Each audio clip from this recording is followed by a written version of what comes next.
चीन और रूस का तरफ जिक्र किया, उन्होंने कहा कि चीन भी साथ बैठा हुआ है।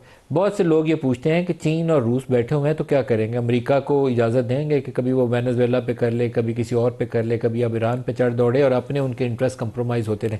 चीन का वेट करेगा या चीन बिहाइंड द सीन उसको हेल्प आउट करेगा ईरान को कि वो खड़ा रहे, जल्दी गिरे नहीं? बड़ा अच्छा सवाल है, और अच्छा सवाल इसलिए कि मेरे पास इसका जवाब नहीं है, लेकिन मेरा ख्याल ये है कि मेरा भी यही सवाल था जो आप कह रहे हैं ना, बहुत से लोग कह रहे हैं, उन लोगों से मैं भी था कि यार चीन अगर नई ताकत है तो कब बताएगी कि वो ताकत है। ये मैं आज से कुछ हफ्ते पहले कुछ दूसरे बातों पे कह रहा था। आई थिंक चीन हो या रूस हो या यूरोप हो, तीनों का जो अगर हमने इस क्राइसिस में जो हमने उनका रद्द-ए-अमल देखा है वो मुख्तलिफ है। देखिए, खामोशी, एक तो चीज़ खामोशी होती है, लेकिन खामोशी का मतलब जो है होता है इनएक्शन नहीं होता।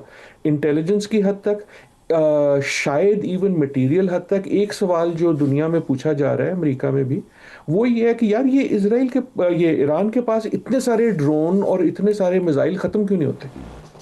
तो ठीक है, उन्होंने तैयारी की होगी, लेकिन उनकी अमेरिकन असेसमेंट तो ये थी कि ठीक है, उनके पास अगर हैं भी तो हम उन्हें फ्लैश आउट कर देंगे, 2-3 दिन में वो फारिग हो जाएंगे जितने हैं। लेकिन the world is now finding कि ईरान की जो जैसी भी है टूटी फूटी जो उनकी कैपेबिलिटी है वो कहीं ज़्यादा डीप है। और कई हमें ऐसे मौके मिले हैं जिसमें क्लियर है कि उनके पास जो इंटेलिजेंस है, सर्वेलेंस है, इज मच डीपर। तो ख्याल यही है कि चीन और रूस अगर खामोश भी हैं तो दैट डजंट मीन कि they are disinterested, and that does not mean कि वो कुछ नहीं कर रहे। सवाल ये है कि will they come out openly और वो कोई फॉर्मल जहाज भेज देंगे वगैरह, दैट डजंट सीम। एक मैं और भी गुजारिश करूंगा, यूरोप पे भी निगाह रखिए।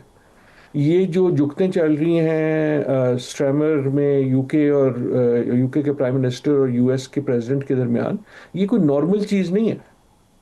पहले जो है यूके ने कहा कि जनाब मेरे बेस इस्तेमाल होंगे, और आज के दिन में हो भी रहे। फिर डोनाल्ड ट्रंप उनको जुगत मारते हैं कि अच्छा मैं याद रखूंगा कि जब ज़रूरत थी तो तुम नहीं आए, और फिर बाद में आ गए।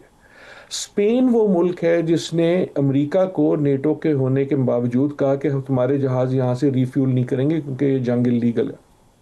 So what I am saying is कि हम जब सोचते हैं ना कि दुनिया तब्दील होगी, तो वो ऐसी तो नहीं तब्दील होगी कि 1 मिनट में हो जाएगी। वो वैसी तब्दील होती है जैसी हमारी सियासतों में होती है, एक बंदा टूट जाता है, एक बंदा कमज़ोर हो जाता है, किसी की सपोर्ट माठी पड़ जाती है। सो हम जो तब्दीली देख रहे हैं वो उसी किस्म की हो रही है।